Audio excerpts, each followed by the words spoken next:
گلیات سے آپ کو اپڈیٹ دیں گے۔ سردار مہتاب کی رپورٹ کے مطابق گلیات کا حسین و جمیل سیاحتی مقام ایوبیہ، جو کہ گلیات کی توجہ کا مرکز بنا ہوا تھا، لیکن گزشتہ 3 سال سے ایوبیہ چیئر لفٹ بند ہونے سے مقامی اور شہریوں کو مشکلات کا سامنا تھا، لیکن اب گلیات والوں کے لیے بڑی خوشخبری۔ ایوبیہ چیئر لفٹ کا چارج جی ڈی اے نے منال کمپنی کے حوالے کر دیا، جس پر منال کمپنی اپنا کام جلد شروع کرے گی۔ اس وقت ہمارے نمائندہ K92 نیوز سردار مہتاب وہاں موجود ہیں۔ جی سردار، اپڈیٹ دیجیے گا۔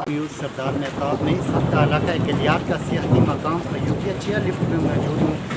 یہاں پہ گزشتہ 3 سال سے ایوبیہ چیئر لفٹ کا معاملہ حل نہ ہو رہا تھا، لیکن اب گلیات کے لیے بہت بڑی خوشخبری ہے۔ یہ گلیات چھوٹا سا نہیں، یہ تقریباً 32 یوزیوں پہ مشتمل ہے اور یہاں 6 لاکھ سے زائد آبادی ہے جو سخت پریشان تھے ایوبیہ چیئر لفٹ کی وجہ سے۔ اس میں نتیا گلی ہے، باڑیاں ہے، چھنگلا گلی ہے اور کافی سیاحتی مقام ہے جو ایوبیہ کے ساتھ وابستہ تھے، لیکن سخت پریشان تھے۔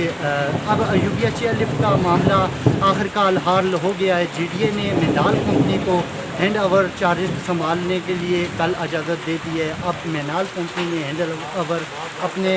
ہینڈ اوور کر لیا ہے اور یہاں پہ جو لوگ سخت پریشان تھے ان کے لیے بھی بڑی خوشخبری ہے کہ ایوبیہ چیئر لفٹ کا کام جلد سے جلد شروع ہونے والا ہے۔